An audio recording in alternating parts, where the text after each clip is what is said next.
자, 오늘은 수능과 모의고사에 대한 거를 좀 비교해 드릴게요.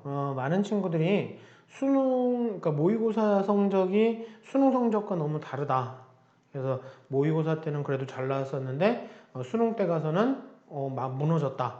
그런 얘기들을 상당히 많이 했거든요. 그래서 왜 그런지 한번 찾아보도록 합시다. 어떻게? 잘. 네. 저는 이런 사람인 건 뭐 잘 아시고, 잠깐 제 얼굴 크게 보여줬다가, 잘 논다 혼자. 자, 좋습니다. 일단은 저희가 통계자료를 한번 만들어 봤는데요. 재학생 기준으로 해서 일단 만들어 봤어요. 6월달 대비 수능 성적까지의 변화. 근데 이거는 어떤 거냐면 저희가 이제 그 온라인으로 저희가 가채점하러 오는 친구들이에요. 그래서 그 친구들의 성적이 어떻게 변했는지 그런 것들을 좀 확인해 본 건데, 원점수와 백분위 기준으로 근데 뭐 집단이 크진 않은 거죠. 뭐 해봐야 뭐 한 뭐 만 몇 명, 뭐 한 2, 3명. 그러니까 보통 때 모의고사 하니까 그러니까 만 명, 2만 명 정도 되겠죠. 자, 근데 문과 친구들의 극최상위권의 73%가 성적이 떨어져요. 최상위권은 52%가 성적이 떨어지고요. 그 다음에 상위권의 52%가 성적이 하락해요. 엄청나게 떨어지는 거지. 그러니까 재학생 기준으로 이거 문과 친구들이요. 이렇게 성적이 많이 떨어진대요. 오, 심각하다, 그쵸? 야, 이게 뭐 반이 넘게 떨어지네? 6월 달 거 평가원에서 수능까지. 자연계 것도 볼까요? 자연계는요, 더 심각해요. 자연계는, 보세요. 77%가 떨어지고요. 60%가 떨어지고요. 56%가 성적이 떨어져요. 문과보다 이과가 더 심각하네요. 그렇죠? 자, 근데 이거를 보면 많은 친구들이 다 재수생들이 들어와서 그래요. 재수생들 때문에 떨어질 수밖에 없습니다. 그런 얘기를 하는데, 아니 그러면 6월 달에 이렇게 성적이 떨어졌으면 7월에는 다시 재학생들만 시험 보잖아요. 재학생들만. 재수생 없잖아요. 그럼 이때는 올라가야 되잖아. 근데 그래도 떨어지더라고요. 왜일까? 제가 하나 알려드릴게요. 이거는 첫 번째, 이걸 보면서 우리가 알아야 될 거 첫 번째, 진도와 그 다음에 난이도는 점점 상승되는데, 그 반면 학습 시간이 그대로라는 뜻이에요. 같이 증가해야 되는데 증가하지 못하고 있다는 뜻이에요. 공부 시간을 늘려야 된다는 뜻이에요. 이해되셨나요? 그러니까 결국에는 공부 시간은 계속 정체되어 있으니까 수능 때 가서 이제 정점을 찍을 건데 모의고사 때보다 형편없는 점수가 당연히 나오겠지? 그렇지 않을까요? 재수생 때문이다라고만 얘기해서는 안 되는 거예요. 재수생들도 성적이 안 좋은 친구들이 얼마나 많은데. 아시겠나요? 그래서 진도와 난이도가 올라가니까 학습 범위와 난이도가 올라가니까 학습 시간도 늘려라 그 얘기예요. 이해되셨나요? 자, 그리고 또 한 가지 우리가 이 자료를 보면서 알 수 있는 게 아니 상승되거나 유지된 친구들이 이렇게 있잖아요. 30%, 40%가 넘는 애들이 있는데 이 중에 상승되거나 유지되는 게 바로 본인이 될지 누가 알아? 그렇지 않아요? 본인이 이 중에 한 명이 될지 누가 알아요? 왜 떨어지는 것만 보고 괴로워하세요? 올라가면 어쩔 건데? 그럼요. 그분 중에 한 명이 여러분이 될 수도 있어. 그러니까 자신감을 가지고 난 분명히 떨어질 거야 라고 하면 분명히 떨어져요. 오를 거야. 오르겠지. 열심히 하는데 오를 거야. 그 대신에 학습 시간은 늘리셔야 됩니다. 하루에 단 5분이라도 늘리셔야 돼요. 아시겠나요? 오케이. 자, 그래서 그 재수생하고 졸업생과 어떤 재학생의 학력 격차가 있어서 수능 공부 아무리 해도 우리는 안 돼. 아니, 제가 앞서서도 어느 강의에서 말씀드렸잖아요. 기출 N회독 하시라고요. 이것도 안 해보고 물론 1년 더 했으니까 조금 더 좋겠지. 하지만 절대적으로 불리하진 않다. 그래서 저희가 작년도 시험행을 가지고서 한번 저희가 분석을 좀 해봤어요. 진짜 재학생하고 졸업생의 학력 격차가 있느냐. 먼저 문과 걸 보여드리면요. 전체 대상으로 보니까, 격차가 재작년 수능하고 작년 수능하고 보니까 격차가 있네. 그죠? 있네, 격차가. 이거는 저희한테 이제 가채점으로 들어온 친구들 표본이 적죠. 하지만 표본이 적지만 유의미하다라고 생각이 들어요. 그래서 이렇게 해서 보면 격차가 있어요. 전체적으로 보면. 그리고 전년도에 뭐 코로나 때문에 재학생들이 많이 불리했다. 뭐 그랬나? 더 벌어졌네요. 근데 상위 50%를 보니까요. 격차가 좀 줄었죠? 네. 전년도에 비해서 격차가 줄어든 과목도 있고, 그렇죠? 그리고 또 이렇게 도리어 줄어든 과목도 있네요. 상위 10%를 보니까, 도리어 격차가 줄었네요. 그렇지 않아요? 재수생하고, 그러니까 졸업생하고 재학생하고 격차가 도리어 줄어들었어요. 자, 이런 걸 좀 보시면서 우리가 좀 체크할 게 있어. 일단 격차는 탐구가 제일 크다. 왜냐면 재학생들은 하면 오를 거란 생각을 해요. 언제까지 이런 생각만 할 거야. 하세요. 그리고 수학은요, 수포자는 졸업생에게도 있어요. 그리고 상위권은 도리어 격차가 감소되고 있다. 지금 무슨 얘기예요? 재학생과 졸업생의 학력 격차 인정하지만 작년에 코로나 때문에 재학생이 더 불리했다는 얘기는 아니라고. 도리어 격차가 줄어들었다고. 그러니까 이건 무슨 얘기예요?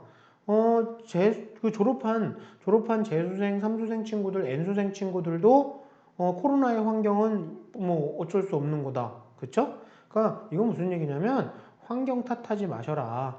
환경 때문에 내가 공부 못한다 그런 얘기 하지 마셔라. 그리고 수능은 졸업생들한테 상대가 안 된다. 아니다. 할 수 있다. 얼마든지 공부 시간을 늘려라. 기출 N회독 해봐라. 그 얘기예요. 자연계도 마찬가지. 자연계도 전체적으로 보면 줄어드는 게 사실이에요. 그래서 우리 좀 평상시에 공부 시간을 좀 늘리면서 괜히 쓸데없는 두려움을 갖지 말자는 얘기입니다. 아시겠나요? 인문보다 격차가 좀 크기도 해요. 왜냐하면 재수하면 자연계로 좀 많이 가긴 하거든요. 그리고 역시 탐구가 조금 더 격차가 크고 그리고 국어도 격차가 좀 큰 거 사실. 근데 아무튼 결국엔 극과 극인 것 같아요. 전체적으로 보면 이렇게 격차가 크지만 그래도 상위 10% 안에 드는 친구들을 보면 격차가 도리어 줄어들었어요. 점점 재학생과 재수생의 그러니까 졸업생의 격차는 점점 줄어들고 있다. 정시 충분히 해볼 만한 게임이다. 그 얘기예요. 자, 그래서 제가 좀 과목별 학습 전략을 좀 정리해 왔는데 뭐 이대로 하라는 것도 아니고 이게 뭐 맞다라는 것도 아니고 그냥 추천드리는 거예요. 자, 근데 이거 하나. 우리 한 달에 600문제 푸는 거 한번 도전해 봅시다. 낯선 문제를 줄이자니까요. 그러니까 낯익게 만들어 두자는 얘기예요. 여러분 틀려도 괜찮아. 좀 많은 문제를 좀 풀어 보시자고요. 이거는 틀렸다고 좌절할 필요 없어. 틀려도 상관없으니까 틀려도 괜찮아요. 그러니까 여러분들 좀 이거 봤던 문제인데 그렇게만 만들어 놔도 돼. 근데 생각해 보세요. 이렇게 해서 한 3달만 해보세요. 3개월만 죽으라고 한번 문제 가지고 한번 해보세요. 그리고 풀이 인강도 좀 들어보시고 뭐 선생님한테도 좀 여쭤보시고 그러면서 문제를 가지고서 문제를 통해서 개념 정리를 하는 거예요. 문제를 하고 개념 정리를 모의고사는 이런 식으로 좀 해봐도 돼요. 그러니까 내신은 아니지만 모의고사는 이런 식으로 좀 해봐도 의미가 있다. 아시겠나요? 자, 그래서 한 600문제 한번 풀어보자니까요. 수학 먼저 해봅시다. 아니 이거 3개월 동안 이렇게 해서요. 3개월 동안 해서 1800문제 풀고 성적 안 오르기 쉽지 않지 않니 얘들아? 오르지 않을까요? 한 문제라도 더 맞지 않을까요? 난 그럴 거라고 믿어. 그쵸? 그러니까 해보셨으면 좋겠어요. 해보지도 않고 포기하는 건 난 결사 반대. 아시겠죠? 그리고 좀 실수 좀 하지 마세요. 몇 년 전에 어떤 친구 수도권에 있는 한 대학을 갔었다가 재수하러 왔는데 연습장 좀 가져보라니까 이런 연습장을 가져오는 거 있죠? 야, 3600이 답이니 2400이 답이니 했더니 x 플러스 40이 답입니다. 이러니까 맨날 실수를 하는 거예요. 여러분들 눈도 공부해요. 제가 앞선 강의에서 목독으로 복습하자 그랬잖아요. 목독이 눈으로 읽는 거예요. 눈으로도 여러분들 다 공부를 하고 있는 거예요. 수학을 이렇게 푸니까 맨날 계산 실수가 나오는 것이. 그렇지 않아요? 그래서 얘가 연습장을 깨끗이 쓰기 시작했거든요. 이렇게 썼어요. 정말 잘했잖아요. 그쵸? 여러분들 이게 더 시간이 오래 걸린다고 생각하지 마세요. 이게 더 덜 걸려. 이게 더 덜 걸려? 그게 무슨 말이야? 아무튼 훨씬 덜 걸려. 차분하게 깨끗하게 푸는 게요. 답도 좀 깨끗하게. 그러면 연습장 깨끗이 시험지에다가 풀 때도 좀 깨끗이 푸는 연습을 하셔야 돼요. 그러니까 평상시에 모의고사 풀 때 기출문제 N회독 할 때도 좀 책에도 깨끗이 푸는 연습을 하시는 게 서강대 같잖아요. 그래서 깨끗하게 푸시는 거 좋다. 자, 그 다음에 영어 단어 좀 외우세요. 단어도 안 외우고 맨날 영어 성적 안 나온다고 괴로워해. 그리고 탐구는요, 오답 분석 시험지나 오답 노트나 오답 분석 시험지 만들면서 다시 한번 말씀드리지만 문제 풀면서 개념 정리하셔도 제가 보기엔 할 수 있어요. 특히 모의고사만큼은 이런 식으로 준비할 수 있다라는 거. 자, 보세요. 평상시 모의고사 대비 수능 성적이 하락하는 친구들의 공통점. 첫 번째, 개념을 숙지하고 있다고 착각하는 아이들이 굉장히 많아요. 아, 나 그거 다 알아. 그런데 여러분들 수능 시험은요, 조금 더 개념의 베이스까지 들어갑니다. 정확하게 개념을 이해했다라고 하면요, 그 개념을 이용한 어떤 문제든지 다 풀 수 있어야 돼. 다 맞아야 돼. 그러니까 제가 많은 문제를 좀 풀어봐야 된다고 말씀드렸잖아요. 낯이 있게 만들어야 된다고 말씀드렸잖아요. 대부분 조금 풀어보고 아, 이 문제 맞았으니까 나 이거 개념 아는 것 같아. 그러고 넘어간다니까 개념을 정확하게 알지 못해요. 그래서 모의고사는 정말 저희 부사장님도 얘기했지만 급이에요, 급. 네, 난 이 급은 돼. 근데 수능 성적은 진짜 이거는 실력이에요. 그러니까 자기 급을 실력으로 만들 수 있는 방법은 바로 개념을 철저히 공부하는 거예요. 그래서 제가 다시 한번 말씀드리지만 오답 분석 시험지라던가 오답 분석 시험지, 오답 분석 시험지라든가 아니면 뭐 저학년, 고등학교 1학년 친구들은 오답 노트 좋겠죠? 네, 오답 노트. 이런 걸 통해서 문제를 가지고 개념 정리를 좀 하시는 시간이 필요할 것 같다. 그리고 그걸 가지고 계속 쉬는 시간마다 복습하는 거 중요하다. 자, 그리고 훈련이 부족한 거예요. 건강에 대한 여러분들 건강 관리 하셔야 됩니다. 시험 전날 감기 몸살 걸리면 어쩔 거야? 시험 전날 장염 걸리면 어떡할 건데? 건강. 그러니까 아침밥도 좀 꼬박꼬박 드시고, 좀 그런 정크푸드 같은 거 좀 덜 드시고, 그리고 기출 내래독하기 위한 실전 훈련 뒤에 가서 알려드릴 거예요. 그리고 여러분들 공부 관성이라는 게 있어요. 제가 어디서 들었는지 정확하게 말씀 못 드리겠는데, 다큐멘터리를 보다 그랬나 봐. 생체공학자들이 그랬던 것 같거든요. 뭔가 사람의 몸도 관성이 적용된대요. 근데 뭔가 하다가 그걸 멈추잖아요. 멈춰서 잠깐 쉬었다. 그러면 그 쉬어있는 그 시간에 2배의 시간이 있어야 원상복구가 된대요. 원래 하던 거로 하는 관성이 그렇게 적용된대요. 그러니까 자기가 브레이크 타임에 한 2배 정도의 시간이 필요하대요. 만약에 10분을 쉬었으면 20분 후서부터 원상복구 되니까 그쵸? 총 30분을 쉬게 되는 거랑 마찬가지겠죠. 그쵸? 이해되셨나요? 하루를 놀면 3일이 날아가는 거죠. 일주일을 쉬면 3주가 날아가는 거죠. 한 달을 쉬면 3개월이 날아가게 되겠죠. 아시겠나요? 그래서 제가 드리는 말씀이 이 관성 유지를 하기 위해서 쉬는 시간 목독 복습하자. 잠깐 영어 단어라도 읽고 집에 왔다 갔다 하는 시간에 영어 듣기 평가도 좀 하면서 그렇게 하면서 그럼 저는 언제 쉬어요? 얘들아, 쉬는 건 잠깐 쉬는 거예요. 노는 거 잠깐 노는 거예요. 그걸 다시 원상복구하려면 좀 힘드니까, 네. 그러니까 조금 노력이 더 필요한 거고, 아예 딱 끊고 오늘은 모든 걸 다 잊고 제껴. 그거 여러분 하루 제끼면 3일 후에 원상복구 됩니다. 알겠지, 얘들아? 그러지 마세요. 네. 일단 대학 가고 나면 좀 더 많은 자유가 생겨, 여러분. 우리 아들 보니까 그렇더라. 자, 이건 시험 당일에 5개명이에요. 지켰으면 좋겠다라고 제가 추천드리는 게 아니고요.